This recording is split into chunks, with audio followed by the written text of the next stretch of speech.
बिस्मिल्लाहिर्रहमानिर्रहीम। Students, PRC 4 में हमारा chapter number 1 that is accounting fundamentals के जो है हम कर रहे थे और लास्ट क्लास के अंदर हमने जो है डेफिनेशन ऑफ अकाउंटिंग को जो है डिस्कस किया था। आज की इस वीडियो लेक्चर के अंदर हम इंशाल्लाह जो है स्टार्ट कर रहे हैं दैट इज़ अकाउंटिंग इक्वेशन। तो अगर हम अकाउंटिंग इक्वेशन की बात करें तो सबसे पहले अगर देखा जाए तो अकाउंटिंग एक्सपर्ट्स ने एक समझ लें एक टर्मिनोलॉजी जो है वो दरियाफ़्त करी और वो टर्मिनोलॉजी जो है एक इक्वेशन जो है वो बेस करी कि resources in the business is always and always equals to resources supplied by the owner. जितने भी रिसोर्सेज बिजनेस में लगे, जैसे हम पहले डिस्कस कर चुके हैं बिजनेस की definition, any activity for seeking profit is called business. कोई भी ऐसी एक्टिविटी जिसके अंदर प्रॉफिट अर्न किया जाए, पैसे कमाए जाएं, वो क्या कहलाता है? बिजनेस कहलाता है। उस बिजनेस में जितने भी रिसोर्सेज जो भी लगाए जाएं दैट इज कॉल्ड एसेट्स, और वो हमेशा इक्वल्स टू हैं resources supplied by the owner, जो कि उस बिजनेस का मालिक है, दैट इज द ओनर इन टाइटलशिप। जो ओनर है वो जितने भी रिसोर्सेज जो है उस बिजनेस में लेकर आता है वो हमेशा इक्वल टू होते हैं। ये it means that resources in the business is always and always equals to resources supplied by the owner। अब बहुत सारी टर्मिनोलॉजीज जो है अकाउंटिंग में जो है वो चीज़ों के लिए जो है वो अकाउंटिंग एक्सपर्ट्स ने जो है ड्राइव करी और उन्होंने, जैसे for example in accounting terminology resources in the business is called assets. यानी अकाउंटिंग की टर्मिनोलॉजी में resources in the business, all the resources in the business are called assets, उसको एसेट्स कहा जाता है। And in accounting terminology resources supplied by the owner is called capital. Hence accounting equation as assets equals to capital. यानी पहली accounting equation आपके पास क्या बन गई? Assets equals to capital. लेकिन ऑन द अदर हैंड अगर हम इसको और थोड़ा सा एलिब्रेट करें, इससे कि बहुत सारे स्टूडेंट्स ने पुराने बैकग्राउंड में पढ़ा होता है तो बोलते हैं सर हमने तो अकाउंटिंग इक्वेशन एक ही पढ़ी थी, वो तो हमने यही पढ़ी थी asset equals to liabilities plus capital. लेकिन जो अभी हमने ऊपर जो अकाउंटिंग इक्वेशन ड्राइव करी है कि resources in the business is equals to resources supplied by the owner, ये ऐसा बिजनेस है जिसमें सारे के सारे रिसोर्सेज, सारे के सारे फंड्स, वो सारे के सारे सिर्फ और सिर्फ ओनर ने प्रोवाइड करे हैं। यानी वो बिजनेस के प्रेमिसेस, उस बिजनेस में इवन एक सिंगल नेल, एक कील भी लगी है तो वो ओनर के पैसों से लगी है। यानी उस बिजनेस में कोई बंदा भी बाहर का ये बंदा आके नहीं कह सकता कि मेरे कुछ उधार पैसे हैं या मैं आपका बिजनेस जो है वो लायबल है मुझे इतने पैसे देने के, क्योंकि जितने भी रिसोर्सेज उस बिजनेस में जो इनपुट हुए हैं वो सारे के सारे सिर्फ और सिर्फ वाहिद ओनर लेकर आया है। तो इस कंडीशन में जो अकाउंटिंग इक्वेशन है बच्चों वो बनेगी एसेट्स इक्वल्स टू कैपिटल।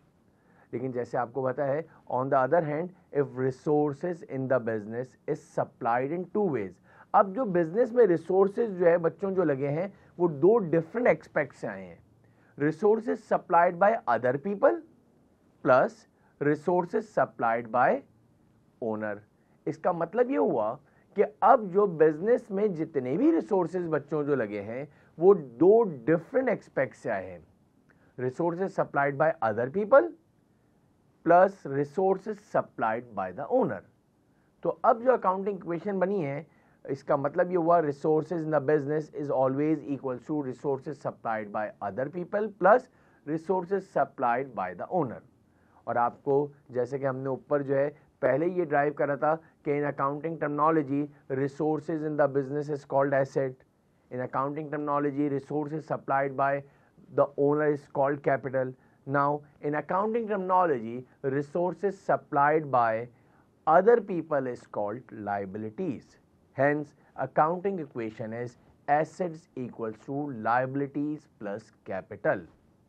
यानी ये वो बिजनेस है कि जितने रिसोर्सेज बिजनेस में लगाए हैं वो सफिशिएंट नहीं थे। फॉर एग्जांपल एक एग्जांपल लेते हैं कि 50 लाख रुपए जो है ओनर जो है वो लेकर आया बिजनेस में और 50 लाख रुपए के जो है फॉर एग्जांपल उसने एक शॉप परचेज करी, उसको बहुत अच्छी तरह से रेनोवेट करवाया।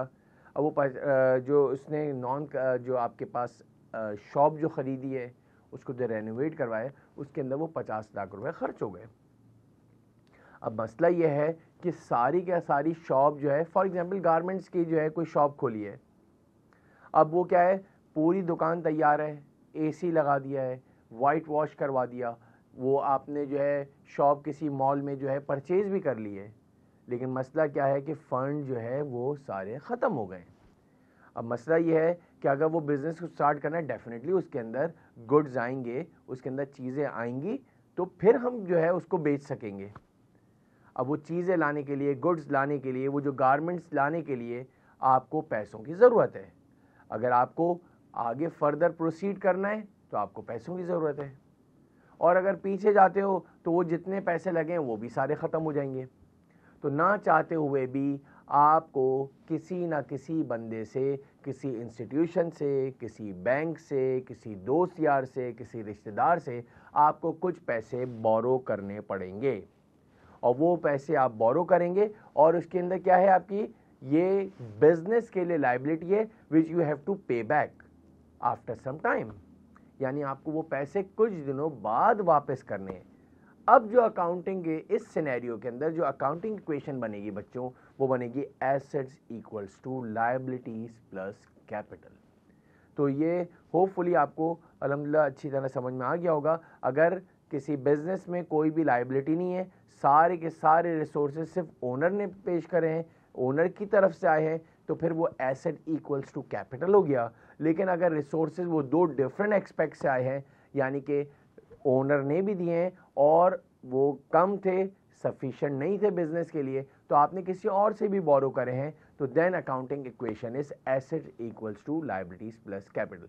होपफुली आपको ये इंशाल्लाह अच्छी तरह समझ में आ गया होगा what is the definition of accounting and what is the accounting equation. Thank you very much.